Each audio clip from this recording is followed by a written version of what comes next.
सबने exemplar try कर ली है, ठीक है। So I am going to solve your doubts that you sent me through your video lecture, ठीक है। So we are going to start with the first doubt. The formation of oxide ion from oxygen atom requires first an exothermic and then an endothermic reaction, ठीक है। ये आपको कहा हुआ है कि जब ऑक्सीजन से O2 नेगेटिव आयन बनता है, it happens in 2 steps obviously. पहले जब फर्स्ट इलेक्ट्रॉन गेन होना है तो क्या होता है, electron gain enthalpy is negative, so energy is given out. ये एक्सोथर्मिक रिएक्शन है. और जब सेकेंड इलेक्ट्रॉन गेन होना है तो क्या आएगा, अब ये O नेगेटिव एनायन बन गया है तो ये इनकमिंग इलेक्ट्रॉन को काफ़ी रिपेल कर रहा है, ठीक है. So this second reaction is a endothermic reaction, that is energy is required to gain second electron. This process of formation of O2 negative in gas phase is unfavorable, ठीक है, even though O2 negative is isoelectronic with neon. अब वो क्या कह रहा है कि इस वजह से, क्योंकि सेकेंड स्टेप में बहुत ज़्यादा एनर्जी रिक्वायरमेंट है as compare to the energy given out in the first step. And अगर आप इसको देखो कि इवन दो O2 नेगेटिव बनने से ऑक्सीजन स्टेबल हो जाएगा और उसकी नियॉन की कन्फिग्रेशन हो जाएगी, basically it will have a stable noble gas configuration, लेकिन फिर भी O2 नेगेटिव बनना अनफेवरेबल है क्योंकि उसको बहुत ज़्यादा एनर्जी लगानी पड़ेगी जो वो कहाँ से उठा के लाएगा, ठीक है. सो इसका आंसर क्या होना चाहिए, let's look at the options. वो पूछ रहा है ऐसा क्यों होता है कि O2 नेगेटिव आयन नहीं बनता, ठीक है. आंसर क्या है जो हमने अभी डिस्कस किया कि जो इलेक्ट्रॉनिक रिपल्शन हो रही है, इलेक्ट्रॉनिक रिपल्शन क्यों हो रही है, जब ये O नेगेटिव आयन बन गया पहला इलेक्ट्रॉन गेन करने के बाद तो ये नेगेटिव एनायन है और ये नेगेटिव इलेक्ट्रॉन है, तो लाइक चार्जेस रिपेल, तो electron repulsion outweighs the stability gained by achieving Nobel gas configuration. कि ये फैक्टर इतना ज़्यादा स्ट्रॉन्ग है कि स्टेबिलिटी वाला फैक्टर जो है वो काउंट नहीं कर रहा, क्योंकि बहुत ज़्यादा एनर्जी चाहिए इस रिपल्शन को ओवरकम करने के लिए, ठीक है. तो इससे अच्छा वो प्रेफर करेगा कि वो ना ही गेन करे, ठीक है.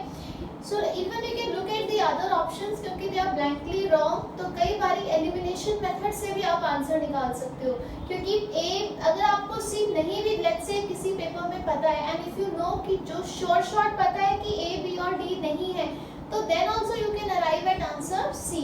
जैसे ए स्टेटमेंट कह रही है ऑक्सीजन इज मोर इलेक्ट्रोनेगेटिव, तो इसकी वजह से तो उसको इलेक्ट्रॉन गेन करना चाहिए है ना, बट वो कह रहा है नहीं गेन करता, दैट मीन्स ये फैक्टर काउंट नहीं कर रहा, ठीक है. Number 2, addition of electron in oxygen results in large size of the ion, ठीक है. तो यहाँ साइज का एनर्जी से और स्टेबिलिटी से कोई लिंक नहीं है, सो ये भी नहीं हो सकता.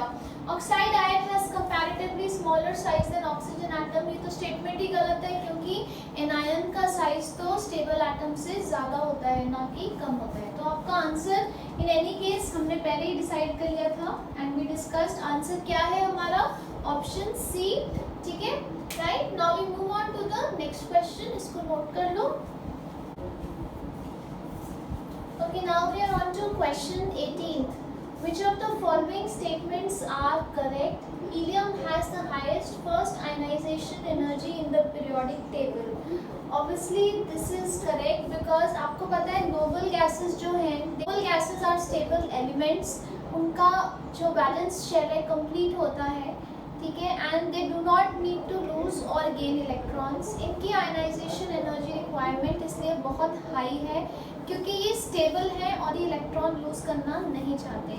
And out of all the 6 noble gases that we have learned, उसमें भी हीलियम सबसे छोटा है, तो हीलियम की सबसे हाईएस्ट आयनाइजेशन एनर्जी है, ठीक है. So this statement is correct. Chlorine has less negative electron gain enthalpy than fluorine, ये गलत है.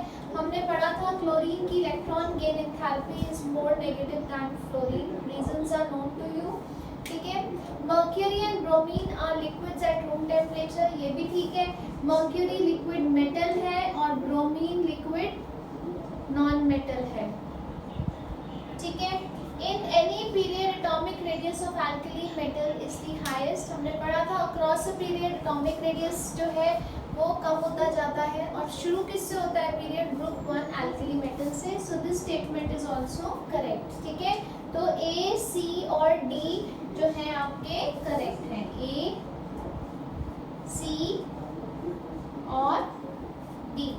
ठीक है, next question 22. Ionic radii very in inverse proportional to effective nuclear charge, inverse proportional to square of effective nuclear charge, direct proportion to screening effect and direct proportion to square of screening effect. ठीक है, हमने ये effective nuclear charge बहुत details में पढ़ा था chapter 2 atomic structure में.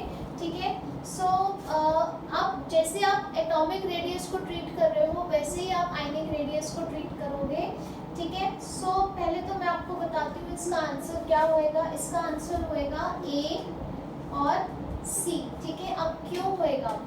आयनिक radii vary in inverse proportion to effective nuclear charge. इसका मतलब क्या है? जितना ज़्यादा रेडियाई होता जाएगा उतना ज़्यादा न्यूक्लियस जो है वैलेंस इलेक्ट्रॉन से दूर होता जाएगा और उतनी अट्रैक्शन न्यूक्लियस की कम होती जाएगी. ठीक है, राइट. सो जितना बड़ा साइज उतनी कम अट्रैक्शन, उतना कम nuclear charge. So inverse relation. ठीक है, direct proportion to screening effect. इसका मतलब क्या है कि जितना बड़ा रेडियस होता जा रहा है उसमें उतने ज़्यादा शेल्स बढ़ते जा रहे हैं और स्क्रीनिंग इफेक्ट बढ़ता जा रहा है. ठीक है, right. So what is going to happen? Ionic radii will vary in direct proportion to the screening effect. ठीक है, so more the radius, so more are the chances. Radius कैसे बढ़ा? More the radius because more shells have been added and the screening effect is going to increase. ठीक है, right. So direct relationship. तो आपका answer क्या है? A और C है. ठीक है, now we move on to the next question.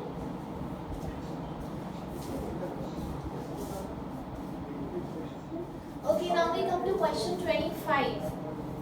All transition elements are D block elements, but all D block elements are not transition elements. Explain. Okay, a very beautiful question first of all. अब ये question क्या कह रहा है कि सारे जो transition elements हैं डी ब्लॉक. तो पहले हम इस स्टेटमेंट को एक्सप्लेन करते हैं. क्या स्टेटमेंट है? All transition elements are D block elements. इसका रीज़न क्या है? क्योंकि सारे ट्रांजिशन एलिमेंट्स का वैलेंस इलेक्ट्रॉन डी सबशेल में एंटर करता है. ठीक है, so valence electron of all transition elements enters D subshell. ठीक है, इसलिए सारे transition elements D block elements हैं. ठीक है, now let's look at the second part of the question. वहाँ आपने दिमाग लगाना है that all D block elements are not transition elements. ये मैंने आपको बताया था. ये कौन से 3 एलिमेंट्स की तरफ पॉइंट कर रहा है? There are 3 elements, zinc, cadmium and mercury. ये 3 एलिमेंट्स डी ब्लॉक हैं. कौन से ग्रुप को बिलोंग करते हैं? Group 12, configuration NS2 N-1 D10. ये इसकी जनरल कन्फिग्रेशन है. ये 3 एलिमेंट्स को हम ट्रांजिशन एलिमेंट्स नहीं कंसिडर करते. इसका रीज़न क्या है?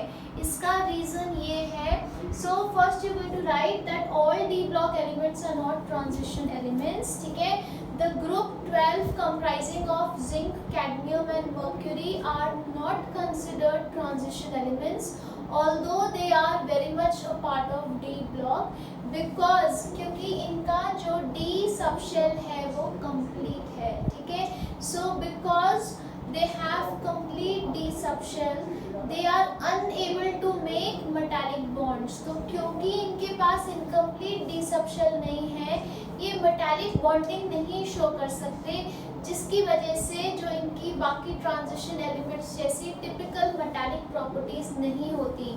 ठीक है, they are neither malleable nor ductile, they are not even hard, they are soft, so soft that mercury is even liquid at room temperature. ठीक है, right, and they have low melting points. तो इसलिए ये वाली वाली statement की all D block elements are not transition elements, ठीक है, right. So done with question 25. Now let's come to question 27.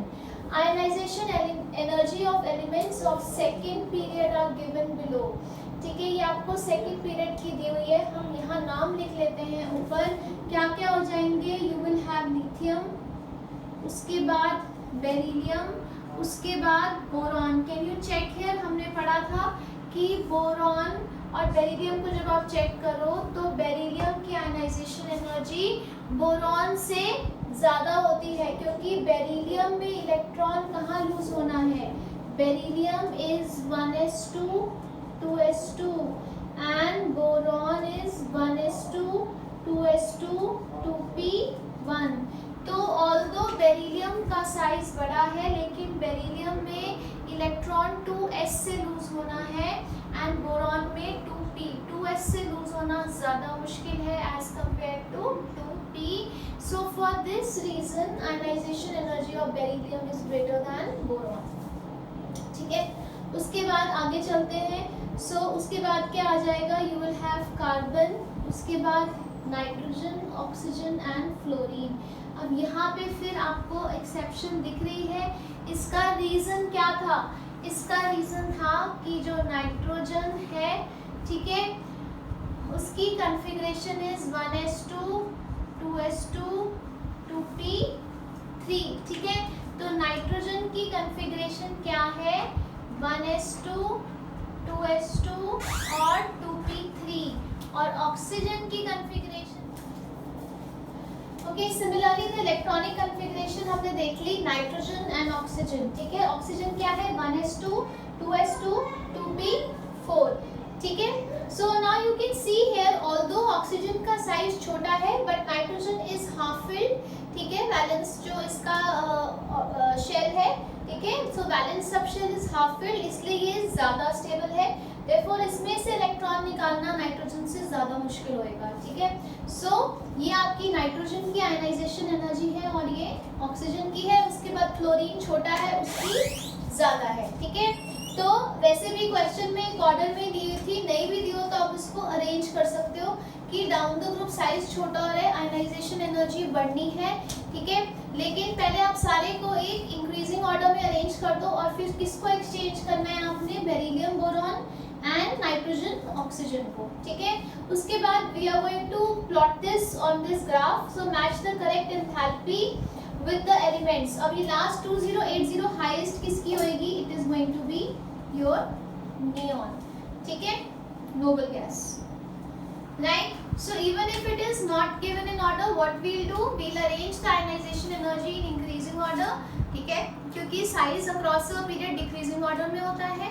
और फिर हम किसको एक्सचेंज कर देंगे, बेरिलियम बोरॉन को, मतलब 899 पहले डाल देंगे, फिर 801, क्योंकि बेरिलियम की ज़्यादा है बोरॉन से, और जो ये वाली दो है इनको एक्सचेंज कर देंगे जो हमने ऑक्सीजन और नाइट्रोजन में आई थी, क्योंकि नाइट्रोजन की ज़्यादा होनी चाहिए ऑक्सीजन से, ठीक है। So now I am going to plot the graph here. Now here we have plotted the graph, ठीक है। मैंने क्या किया है, यहाँ पे एटॉमिक नंबर लिए हैं as given in the question, यहाँ पे आयनाइजेशन एनर्जी और यहाँ पे प्लॉट कर दिया है, ठीक है। So complete the graph and right symbols of elements with their atomic number, ये हमने लिख दिए, ठीक है, right. So here we have completed this question, right? So now we move on to the next question. Okay, now let's look at question 31. Illustrate by taking examples of transition elements and non-transition elements that oxidation states of elements are largely based on electronic configuration, ठीक है। Basically आपको इस question में show करना है कि जो आपके ट्रांजिशन एलिमेंट्स है, that is D block, and non transition जो हैं आपके एस और पी ब्लॉक, उनमें ऑक्सीडेशन स्टेट जो है वो किस पे डिपेंड करती है, इलेक्ट्रॉनिक कन्फिग्रेशन पे, ठीक है। Now this question is very vast, ठीक है, और अभी आपको ये क्वेश्चन समझने के लिए काफ़ी सारे कॉन्सेप्ट्स पढ़ने पड़ेंगे कि ऑक्सीडेशन स्टेट क्या होती है, ठीक है, और inert pair effect is there, right. तो काफ़ी सारी चीज़ें आपको पढ़नी है और उसके बाद आप ये क्वेश्चन अटेम्प्ट कर सकते हो। Basically exemplar is made for your competitions assuming that you know your NCERT, ठीक है। तो आप पढ़ोगे ये सारा कुछ in your S&P block and D block. S&P आपको अभी आ जाएगा सेकेंड बुक में, और जो कुछ हिस्सा पी का और डी का आप +2 में पढ़ते हो, ठीक है। बट एनीवेज यहाँ आपको मैं थोड़ा सा आइडिया दे देती हूँ, ठीक है। जैसे हम एक आयनिक कंपाउंड में बात करते हैं प्लस एंड माइनस की, है ना, cation and anion, but all compounds are not anionic. तो व्हाट इज ऑक्सीडेशन स्टेट कि अगर एक कोवलेंट कंपाउंड ले लो तो उसमें से जो ज़्यादा इलेक्ट्रोनेगेटिव एलिमेंट है उसमें हम माइनस डाल देते हैं, और जो कम इलेक्ट्रोनेगेटिव है उसमें प्लस, ठीक है। जो ज़्यादा इलेक्ट्रोनेगेटिव है तो शेयर्ड पेयर ऑफ इलेक्ट्रॉन ज़्यादा उसकी तरफ होता है तो उसमें नेगेटिव ऑक्सीडेशन स्टेट होती है, और जो कम इलेक्ट्रोनेगेटिव है उसमें पॉजिटिव होती है, ठीक है। कैसे कैलकुलेट करते हैं आगे आप सब पढ़ोगे रिडॉक्स के चैप्टर में। छोटा सा एग्जांपल दे देती हूँ। जैसे जो ग्रुप 1 है उसकी जनरल कॉन्फ़िगरेशन हमने क्या पढ़ी थी, NS1। सो ऑक्सीडेशन स्टेट कितनी है इसकी, +1, ठीक है, राइट। क्योंकि they have a tendency to lose electron and they are highly electropositive, तो पॉजिटिवली है। ग्रुप 2, ठीक है, इसकी जनरल कॉन्फ़िगरेशन है NS2, ठीक है, एंड ऑक्सीडेशन स्टेट क्या है इनका, +2, राइट। यहाँ मैंने ये दो ग्रुप्स का एग्जांपल क्यों लिया है, बिकॉज ये दो ग्रुप्स में जो इनका वैलेंस इलेक्ट्रॉन है वही इनकी ऑक्सीडेशन स्टेट है। They have kind of fixed oxidation states, ठीक है, राइट। सो अगर आप आगे जाके देखो तो थोड़ा सा एक और ले लेते हैं। जैसे नाइट्रोजन फैमिली ले लेते हैं हम, ग्रुप 15। नाइट्रोजन फैमिली का क्या होता है, NS2 NP3, ठीक है। इनकी ऑक्सीडेशन स्टेट क्या क्या हो सकती है, इट कैन गेन 3, -3 हो सकती है, इनकी +3 भी हो सकती है, +5 भी हो सकती है, ठीक है। तो काफ़ी सारा कुछ है जो आपको बिसाइड्स इलेक्ट्रॉनिक कॉन्फ़िगरेशन डिसाइड कराएगा, ठीक है, right. There will be promotion of electrons, कैसे हायर ऑक्सीडेशन स्टेट्स हो सकती हैं, ठीक है। So we'll park this question. आप एनीवेज ये क्वेश्चन आपको फिर से पी ब्लॉक में आएगा, डी ब्लॉक में भी आएगा, ठीक है। So we can leave it as of now. First member of each group of representative elements, that is S and P block, show anomalous behavior. Illustrate with examples. Okay. Now when you study S block, आप पढ़ते हो group 1, group 2। जब आप P block पढ़ते हो आप पढ़ते हो ग्रुप 13 से ग्रुप 18, ठीक है। उसमें आप हर एक ग्रुप को इंडिविजुअली पढ़ते हो 11th एंड 12th में, और हर एक ग्रुप में आप देखते हो जो पहला एलिमेंट है उसका बिहेवियर एनॉमलस होता है, ठीक है। द रीज़न इज कि जो फर्स्ट एलिमेंट है उसके और बाकी एलिमेंट्स के साइज में बहुत ज़्यादा कंसिडरेबल डिफरेंस होता है, ठीक है। Although atomic size is increasing down the group, but the difference in the first one and the remaining is too huge, right. तो कुछ प्रॉपर्टीज अगेन बहुत डिटेल्स में आपने पढ़ने हैं आगे वाले चैप्टर्स में, लेकिन मैं आपको कुछ एग्जांपल्स बता देती हूँ। जैसे आपका लिथियम है, right, although it is belonging to group 1 and group 1 जो है वो आयनिक कंपाउंड्स बनाता है, राइट, बट जो लिथियम है उसके कंपाउंड्स क्या होते हैं, कोवलेंट, ठीक है। क्यों है, कैसे है, हम एस ब्लॉक में पढ़ेंगे। There is something called Fajans rules जो हम अपने नेक्स्ट बॉन्डिंग के चैप्टर में भी पढ़ेंगे, so we will discuss it there, right. उसके बाद अगेन लिथियम का और एग्जांपल ले लेते हैं। लिथियम इज वेरी हार्ड, जबकि आपने पढ़ा है जो बाकी एलिमेंट्स हैं ग्रुप 1 के, जैसे सोडियम हो गया, पोटेशियम हो गया, दे आर सॉफ्ट, ठीक है, राइट। तो ये एक एग्जांपल हो गया, राइट।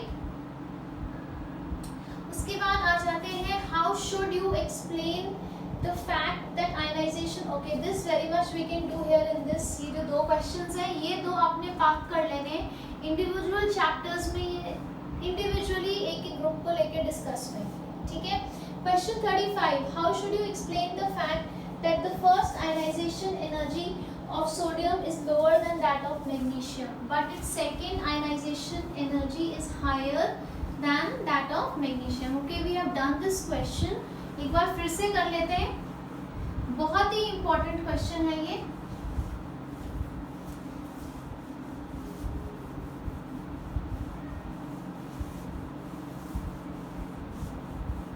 आई थिंक ये एनसीईआरटी में भी किसी का एक सिमिलर डाउट था.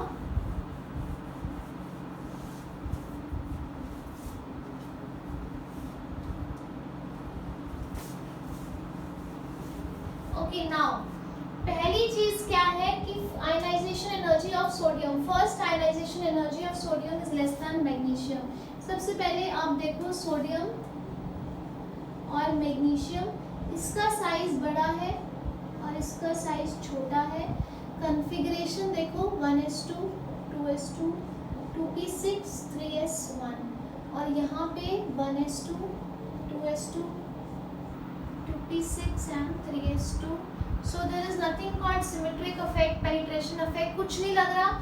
सिर्फ by virtue of the fact कि सोडियम का साइज मैग्नीशियम से बड़ा है, इसलिए first ionization energy of sodium is less than first ionization energy of magnesium. Reason क्या है? Size of sodium is greater than size of magnesium. ठीक है. अब let's say सोडियम ने एक इलेक्ट्रॉन लूज कर दिया और मैग्नीशियम ने भी एक इलेक्ट्रॉन लूज कर दिया. तो सोडियम ने जब इलेक्ट्रॉन लूज किया, क्या बना? Na positive. कॉन्फ़िगरेशन हो गई 1s2 2s2 2p6. So now it has achieved the nearest noble gas neon configuration and it has become stable. और मैग्नीशियम की कॉन्फ़िगरेशन क्या हो गई? Mg पॉजिटिव की 1s2 2s2 2p6 3s1. तो इसने अभी भी नोबल गैस कॉन्फ़िगरेशन नहीं अचीव की है, तो it still has a tendency to lose electrons. जबकि सोडियम जो है अब वो इलेक्ट्रॉन लूज करना नहीं चाहेगा, वो स्टेबल हो गया है. ठीक है. So for this reason the second ionization energy of sodium is going to be very large as compared to second ionization energy of magnesium. इसका मतलब सोडियम से अब दूसरा इलेक्ट्रॉन लूज कराना बहुत मुश्किल हो जाएगा एज कंपेयर्ड टू मैग्नीशियम. ठीक है. Is it clear? So this is the explanation for the question. Now let's come on to the last question.